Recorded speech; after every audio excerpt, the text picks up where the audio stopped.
Who hasn't already, indeed. In that case, I'll put B to you, Council. All those in favour, please say aye. Against? So firstly, all those in favour, please hold your hands up. So 1, 2, 3, 4, 5 and 6. And against? Councillors Hollis, Morris, Salisbury, Kitty and Robson. And there are no abstentions if my maths is correct. So that is carried. Thank you very much, Council, on that subject. Yeah. So we're moving now to serial, I just need to go back, I think it was back behind. To the STV.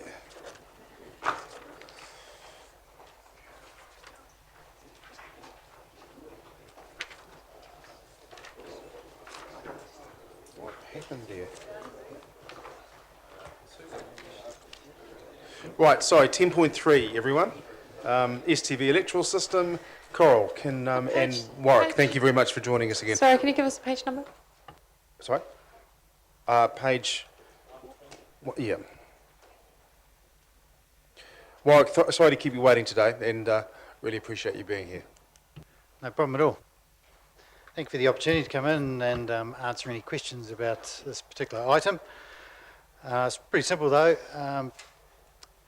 You would see in the report that the legislation is not entirely clear, and when you look at the section involved, section 28 of the LEA, it does require council to publicly notify that the community has the option to get a petition together to reconsider FPP and STV, and that's all the legislation is. It's just the council does have to put a public notice in the paper with that option. Council doesn't need to make any decision. You don't need to look at that at all. Can if you wish, but the only requirement is that a public notice is required. Happy to take any questions on that. Thanks very much, Warwick. Councillors, questions of Warwick? Harry. Thanks, Warwick. So it's clear there in the report that we notify the public that they could demand a poll by getting 5%. It is in there, but I'll just get you to clarify.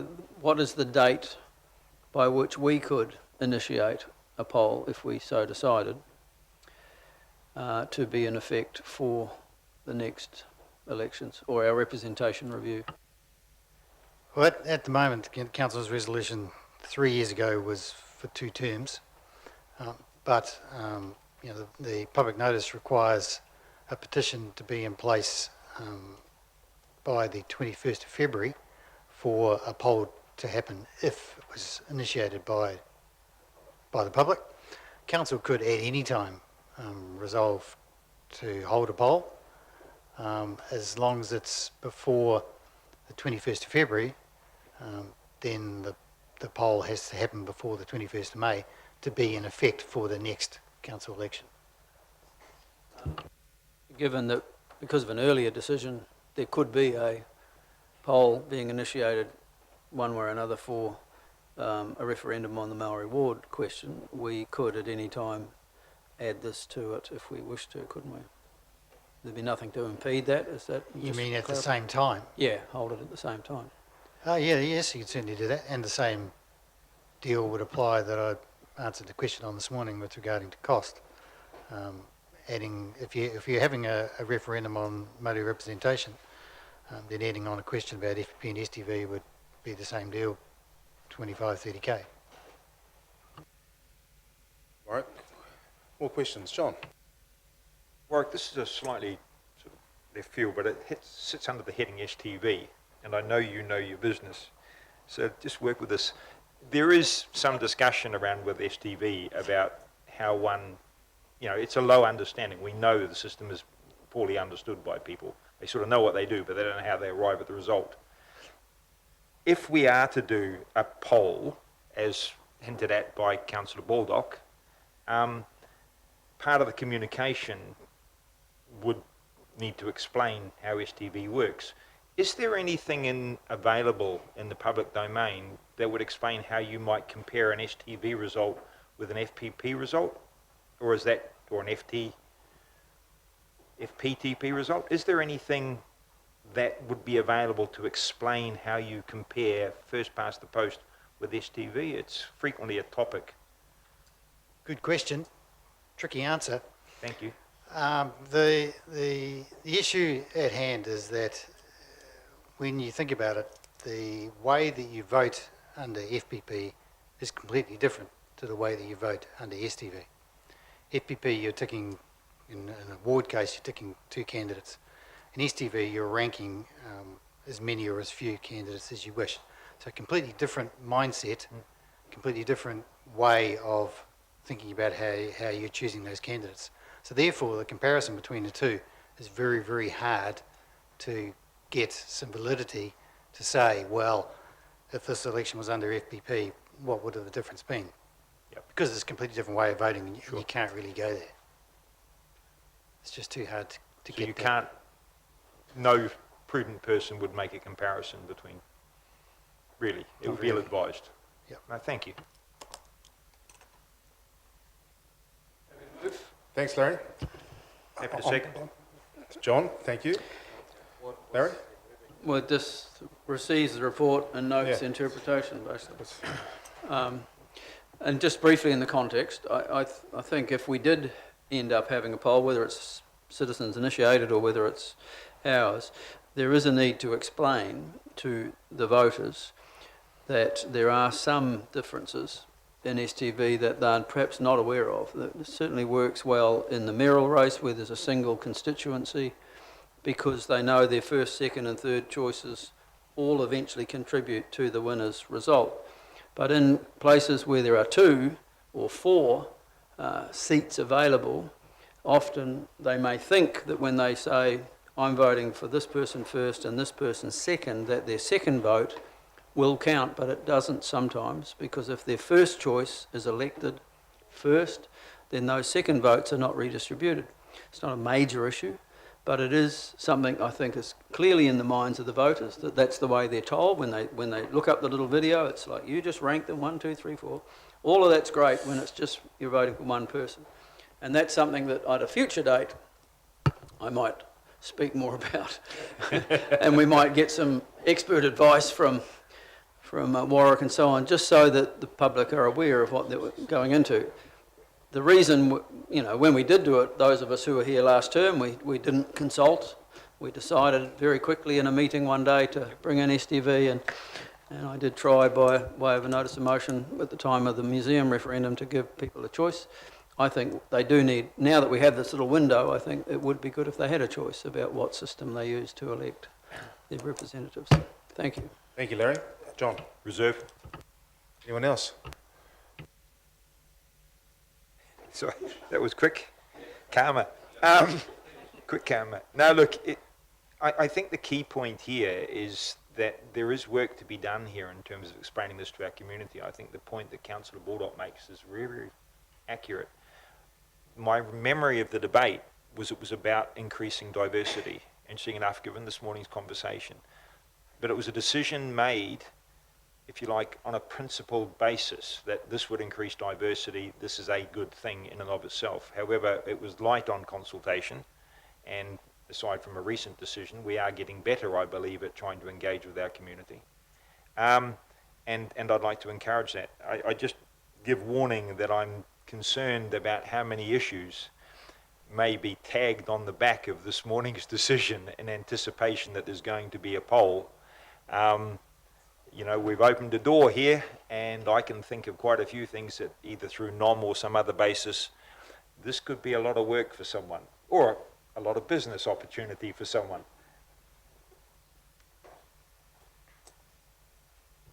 Thank you, John. In that case, I will put the vote to you,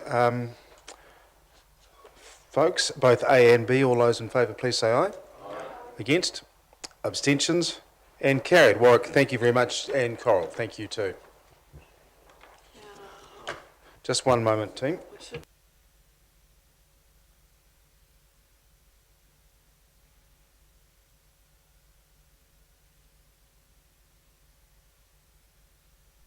Oh, Doug's here, great, thank you. Folks, let's go to 10.5, which is Wharf Street. Through the chair, just hand over to Doug to very quickly talk us through this. Thank you, Doug.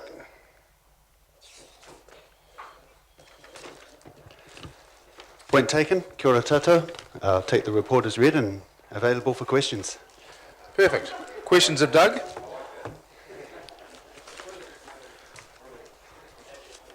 Thank you, Kelvin. I'm happy to second. I'm just actually, just 1 second, please.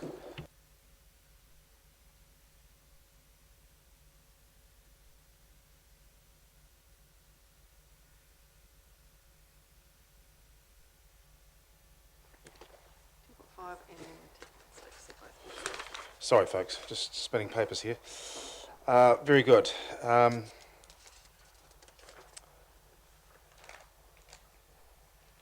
Which is to say, receives the submissions on the statement of proposal to declare Wolf Street a pedestrian mall and declare the part of Wolf Street between Willow and the Strand as a pedestrian mall pursuant to section 336 of the LGA 1974 as an attachment A. Kelvin, did you want to speak to that at all? Yeah, very quickly. So clearly, by restricting vehicles down Wolf Street, I mean, it's only a few hundred metres, I understand, it's going to help the outdoor dining experience. It's going to increase the amenity of the area. And I think it'll actually be quite a good model for working out, the benefits of such a intervention, as it were, for other parts of the city if we need to. So very happy to support this. Thank you, Kelvin. As am I. I think it was a great vision of the last council to get cracking on this.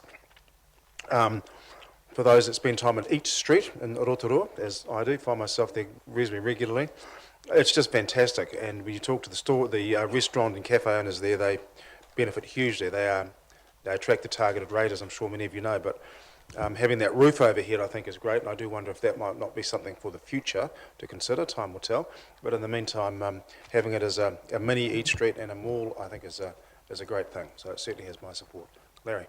Yeah, just quickly, a couple of years ago we were down there consulting with the public on it when it was the half-done job, and I was talking to someone, they said, we need this to be pedestrian only, and I said, well, we don't get many cars down here, and while I was talking to them, about 5 cars went down. So I said, I get your point, we need to make this pedestrian only, and that's good to see. Excuse me, thanks, Derek. John. As is sometimes the case, I find myself agreeing with the Mayor. Each street kind of works, and a roof would be a good idea. I'm in favour of this motion. I think it makes sense. But that should in no way be construed as support for a very expensive lighting system that I believe will provide very little benefit to anyone in the long term, and I think the money would have been better spent on some form of roof, temporary, movable, whatever, in some senses. When one's in each street, as I was recently, in the middle of winter, it is bloody cold, seriously cold. And when one's there in the middle of summer, it's light until very, very late. But yeah, making it into a mall, I think it makes absolute sense. As anyone who sat in a plaza in Italy, in Milan, and had some idiot drive past on a loud Vespa, pouring two-stroke fuel, it was a long time ago, it's not pleasant to be dining when people are running around with motor vehicles, creating emissions and destroying the ambience. So yeah, let's do this. Fantastic. Thank you, John. Mine will be a lot shorter than John's. Yes. Anyone else? Can I put this to the vote then, please, Council? All those in favour, please say aye. Aye. Against? Abstentions? And carried. Thank you very much. Oh, sorry. Gareth. Yeah, just through the chair, now that you've voted, just to John's point, I had the exact conversation with a couple of business owners down on Wolf Street a couple of weeks ago that where my impression was that a roof would be a great idea, and they were vehemently against it. With the second highest sunshine hours in the street, in the country, they were more than happy that they would take the chances of the rain to have the ability to have the sun. So it was opposite to what I thought as well. It was just some anecdotal feedback. Thanks, Gareth. 10.6, which are the Wolf Street licences to occupy. Doug, thank you again. I'll take that report as read as well, but available for questions on any detail. You? Happy to move. Can I get a seconder? Thank you, Bill. Any discussion on this? All those in favour, please say aye. Against, abstentions, and carried. Thank you very much. 10.7. The Three Waters Sector Reform Program. Is Nick? Oh, Nick, thank you. Did you want to talk to this at all?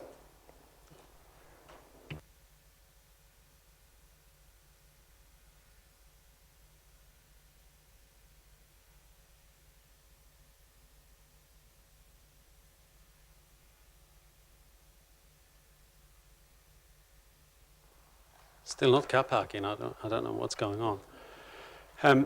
So the water reform, actually staff ourselves, we don't have any information other than what is in front of you and what has been shared. It's a pretty swift, I guess, stimulus intervention from central government to try to incentivise some early works around Three Waters that and doing that by offering up the stimulus fund, which then means that we need to sign up basically to talk to neighbouring councils in the region. There's two components to this. One is this first initiative, which basically doesn't ask for anything other than signing up to have a conversation with your neighbours. The second component is a little bit more onerous in that it asks for 2/3, I think it is, of the councils in the region to have committed before that funding is released. But that's basically all what we know. We've got Stephen Burton here to answer any questions around it, but as I said, there isn't a lot of detail around this other than what you've had in the paper. Thank you. That's Nick. Yeah, so John, did you say you're happy to move? And Yako, you were seconding. Kelvin, questions. Thank you. Yeah, just clarifying, the $7.46 million which we are effectively promised, is that am I reading that right? If we sign it, we get the $7.46 million. And does that have to go towards reform projects or projects in our water space that we can choose anyway? Yeah, that's right. And projects that are not scheduled currently to be done in this financial year. So it needs to be brought forward to compress the workload and, I guess, employ more staff, increase the expenditure during the current financial year. Kelvin? Tina. Yeah, just wondering, do we have the capacity to do that? To be able to add extra work to our current workload? Yeah, we do. Yep. Question?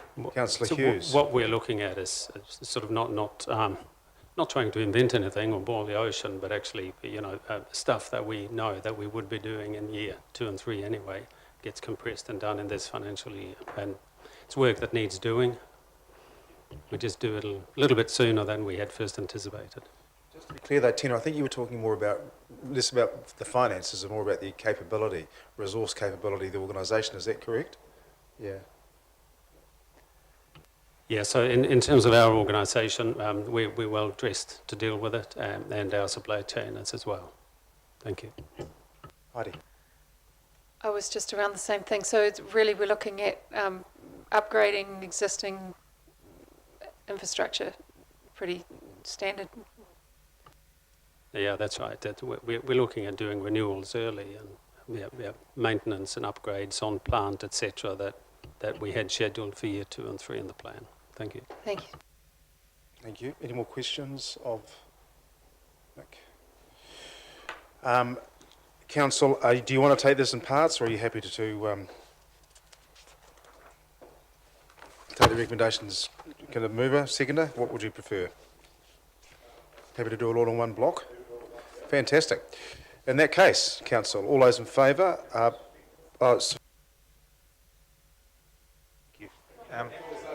We are. There's and momentum is not the basis by which democracy operates. Just an observation. Look, this is an area that's going to be fraught with difficulty going forward. And you don't have to spend this money on infrastructure. You can actually invest in building your relationships and talking and exploring issues with your neighbours. In the spirit of kotahitanga, together, we're already to a certain extent in this space. There are significant discussions happening with Western Bay and have been for a while. There are obviously discussions ongoing through the Smart Growth Partnership around addressing these issues in a collective way. This is a massive issue for us. I'm totally in favour of this. It's not often you get something as unencumbered as this, or that pushes you into making a suboptimal decision. That's one of the problems we face sometimes. The low-hanging fruit comes with a little bit of poison, or just something that makes it harder, or a pip that you can choke on. But this one here, I don't see that. I went to the presentation, terrible venue, but the offer was great, a lot of support for it. I would urge us not to immediately go into bunging a bit of infrastructure, and I think there is some serious work to be done in scoping this issue and informing this council in this space. And we would be well primed to at least consider that in terms of the application of some of this funding. This was a good news story that day. I enjoyed that day. Very good. Thank you. Councillor Arbery. I think this is probably one of the most important from a strategic point of view in terms of what the council does. Bits of work in front of us at the moment. This is huge. So I think we do need to pay attention. Like John alluded to, this MOU is very favourable. So it is intended to be non-binding and does not give rise to legally enforceable obligations between the parties, written in the MOU. So this is a $7.46 million grant that the government is giving to us, and a similar amount which we have the option, if we can negotiate and play nicely with the other territorial authorities and the regional council, being distributed to us as a further grant, which that's a lot of money that can help or start to alleviate some of those cost pressures that this council is facing. So this is timely, and I actually look forward to how this is going to roll out and how they're going to meet these objectives that they're trying to achieve, such as improving the quality and safety of our drinking water. Thank you very much, Councillor Arbery. Just to add, it is, while I'm disappointed that Councillor Robson is challenged by the Mount Surf Club, I always thought it was a wonderful venue personally, but I am very pleased that he's supportive of this, because it is about 50% of our balance sheet. And if we can get this right together with our neighbours, there is significant gain to be made for all parties across the country, but I'm specifically thinking about our region right now. So I welcome it, and I thought the presentation and the work that's been done is really good as well. So very good. Does anybody else? Tina? Yep, I think it makes total sense, just like everyone else has said, to opt in at this point. I think me, like probably a number of others, we've got a lot more questions than we do answers, but I think this just gives us plenty of time to ask those questions and just pursue it together as a sub-region. Thank you very much. Thank you, Council. Well, I'll put this to you. All those in favour, please say aye. Aye. Against? Abstentions? And carried. Thank you very much. This leads us to 10.8, amendments to the traffic and parking bylaws. Nick, are you speaking to that? Talking parking, yeah, that's right. Yeah. Oh, how exciting!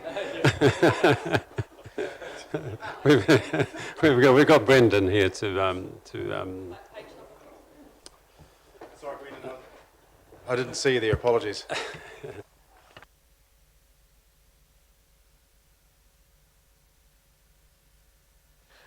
No, this is just one of our really exciting changes to the bylaw report. So these are just routine changes that we've done as we've gone through, and it just legalises changes we've made on the road. Happy to take any questions. Thank you very much, Brendan. Any questions of Brendan? Larry?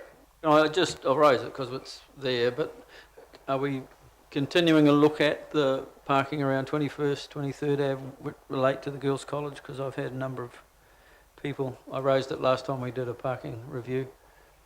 Is it being looked at further, Brendan? Yes, it is. Thank you. We'll come back on that. Appreciate that. Thank you. Very good. I'm happy to move from the chair. Thank you, Larry. Thanks for all the work on this, Brendan and Nick and others in the team. Much appreciated. Does anybody want to talk to this at all? All those in favour, please say aye. Against, abstentions, and carried. Thank you very much, Brendan. Which takes us to 10.9, the CCA financial statements. Anne, is Anne here? Yes. Oh, great. Thank you, Anne.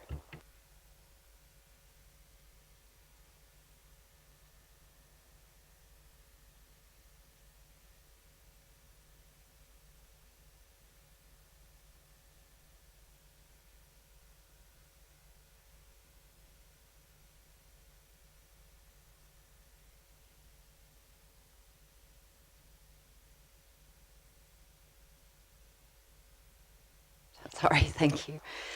So I'll take the report as read. This is obviously the second part. We had the final statements of intent for BOPLAS and LGFA came to the policy committee last month, but Bay Venues Limited and Tourism Bay of Plenty and the Art Gallery were given 1 extra month in light of COVID. So they've revised their final statements of intent. They've taken on the feedback that we gave them as council, and it's been incorporated into those final statements of intent. And you'll see through the report, I've sort of noted some of the comments that we gave and how they've been incorporated. So happy to answer any questions. Thanks very much, Anne. Larry. Oh, thank you, that would be very helpful. Can we get a seconder, please? We were doing questions. I thought Larry had one, but please go ahead.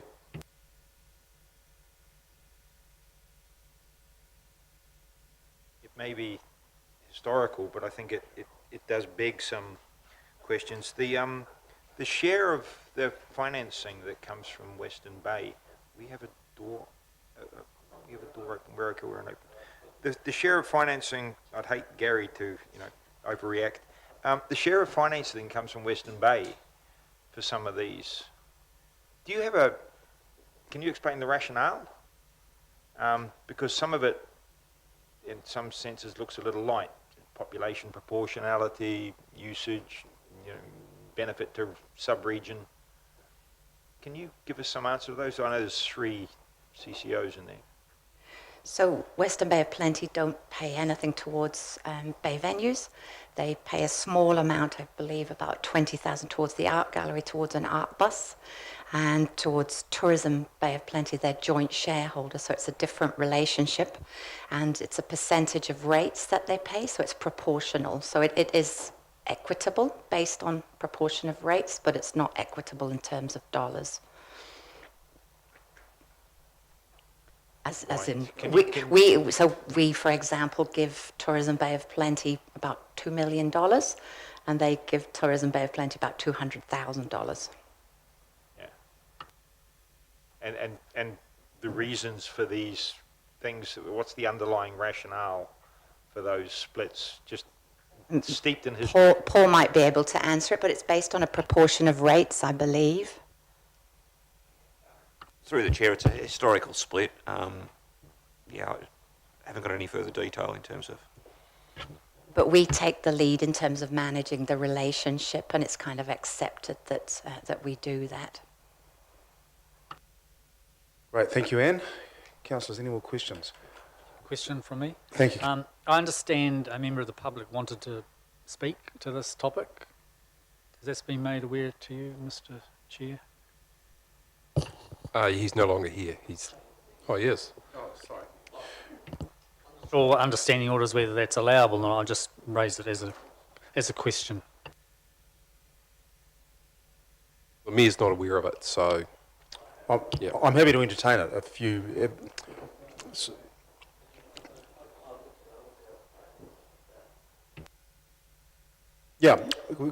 we 5 minutes as always if you... Yeah, I'm intrigued, if nothing else now.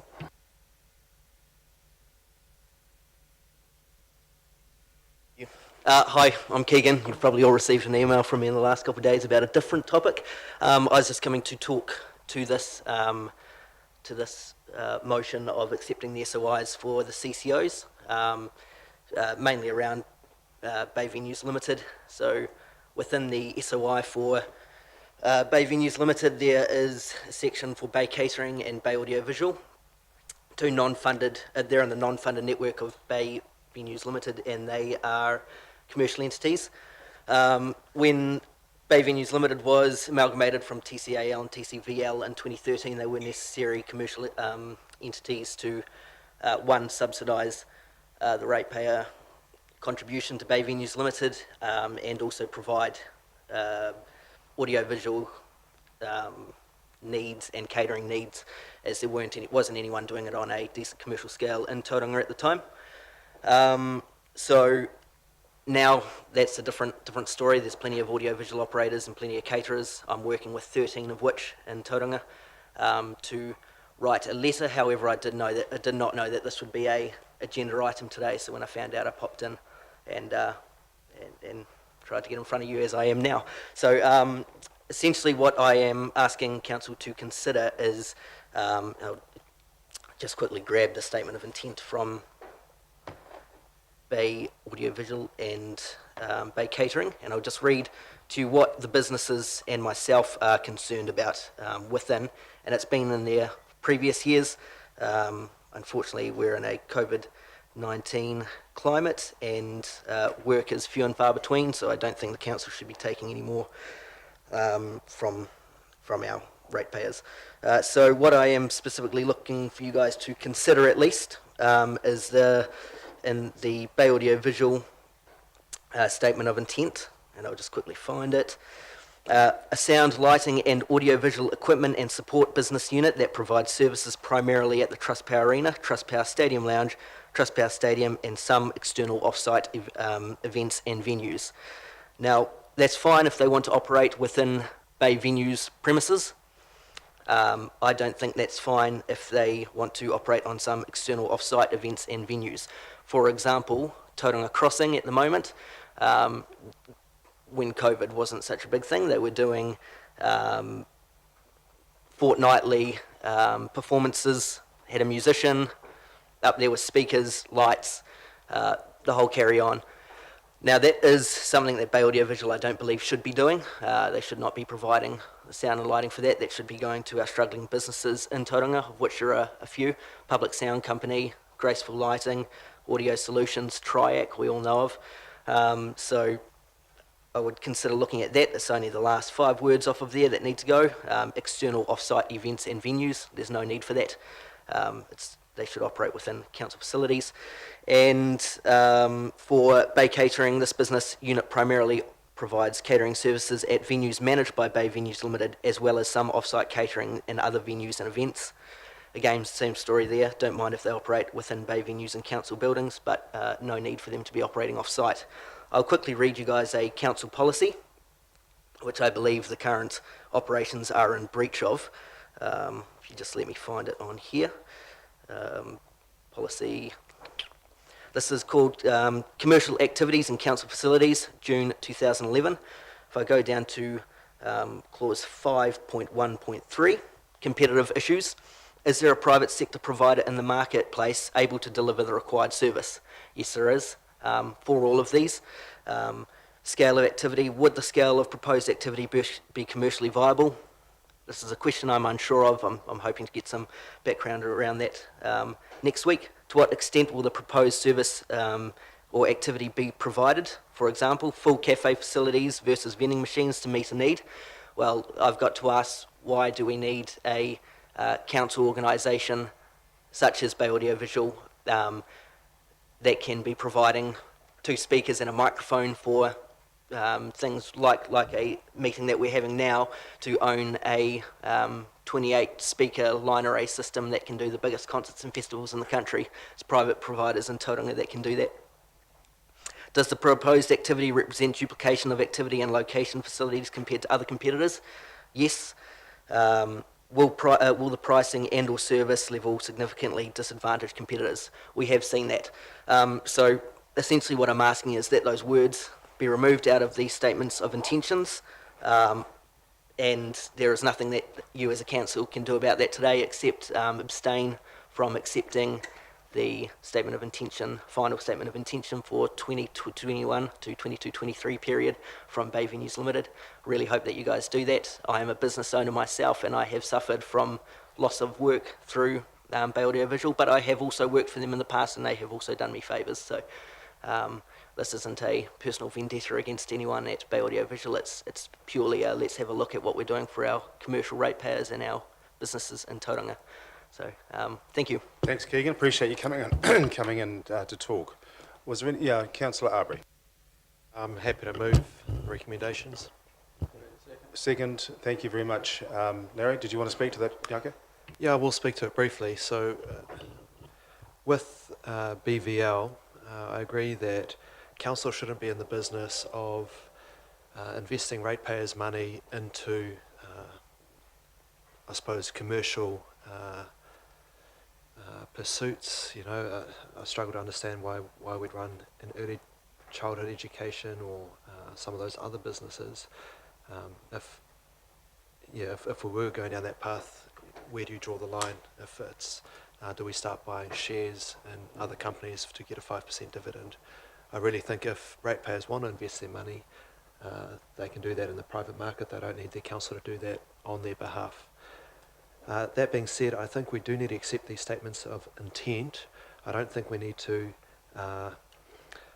gut these businesses now. I think we're in the motions of a process, considering a strategic review of BVL, and if we decide that maybe we don't want to keep operating all these businesses, or sorry, if we decide that we don't want to be the shareholder and owner of these businesses and we want to sell them, which could be an option we pursue, we don't want to destroy the value of the businesses before we try to put them on the private market. So appreciate where you're coming from, and I tend to agree, but I don't think this is the appropriate process. Thanks very much, Yako. Larry, did you want to speak? Anyone else? Kelvin? Yeah, look, I think this will go through as per the recommendation, but I just wanted to say thanks, Keegan, for bringing this to our attention. I must admit that that policy that you've just rattled off, commercial activities in council facilities, June 2011, I can't say I'm particularly familiar with that, so you've actually highlighted it, and so I appreciate that. And clearly, I believe we have to review our policies, I think, every 10 years, so perhaps when we come to look at it next year, we can take that into account. Thank you. Thanks, Kelvin. John? Yeah, the June 2011 policy came up in conversations with the setting up of BVL, which was inherited by the Council of 2013-16 on the back of a Morrison Lowe report, which was should have scored a D if it was submitted as a first-year BMS paper. These are interesting questions, and I agree, however, with Councillor Arbery, and I will support the motion, that I think one of the things around the process we use with our CCOs is basically a no surprises policy, and that cuts both ways. So CCOs shouldn't be ambushed, in effect, with a change to in a process that they've gone through. That would be, I think that would be unprofessional. However, it doesn't deny the importance of the issue being raised. My concern, of course, is the scope of this strategic review. If you think about BVL, and then you think about other cities, and we've had reference today to what other cities do with regard to, I don't know, curbside collections, for instance, it's always important to benchmark ourselves. And I can think of a city, and when I think of BVL, I think that they're in the event space, amongst other things, and they're in the facility space, amongst other things. And in some cities, that will be seen as part of your economic development space. When I look at the fact that we have a CCO called Tourism Bay of Plenty, and I see an overlap between what they do, for instance, and what BVL may do in some respects, and it would be a natural fit. And I look at the funding of Tourism Bay of Plenty, I look at the funding of BVL, I look at the funding of the Art Gallery, which again is a facility in a space which generates tourism, which may be seen as part of ED. This ED infrastructure is really quite complex when one looks at it with a systemic or holistic or gestalt view, depending on which college you went to. And that brings into account the whole Economic Development Agency space. And I note with some surprise that our funding ratio for the Art Gallery seems to be similar to the funding ratio for Priority 1, i.e. we put in about $1 million and someone else in various ways, shapes and forms puts in about a third of that. So having opened the door, the mover having opened the door, I would encourage us to support this motion, but also reflect on how we can do a review of BVL without doing a review of the space in which it operates and its relationship in various ways, shapes and forms with other players in that space. And I'd urge people to think about that when they vote for this motion. Thanks very much, Councillor Robson. Anyone else like to speak to that? Pretty easy to make the distinction, but one is the CCO, which we own wholly. The other is an organisation which is owned by its members and we contribute to. Quite different. Much for that. Councillor, on that basis, I'll put this to you. All those in favour, please say aye. Aye. Against? Abstentions? And carried. Very good, thank you. Just bear with me one moment.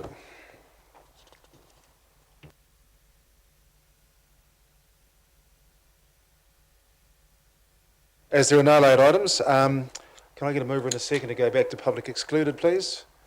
Kelvin, thank you. Larry, thank you. All those in favour, please say aye. Against, abstentions and carried. And I declare the meeting closed. Thank you very much, Council. Sorry? Open part of the meeting. Going into public excluded now.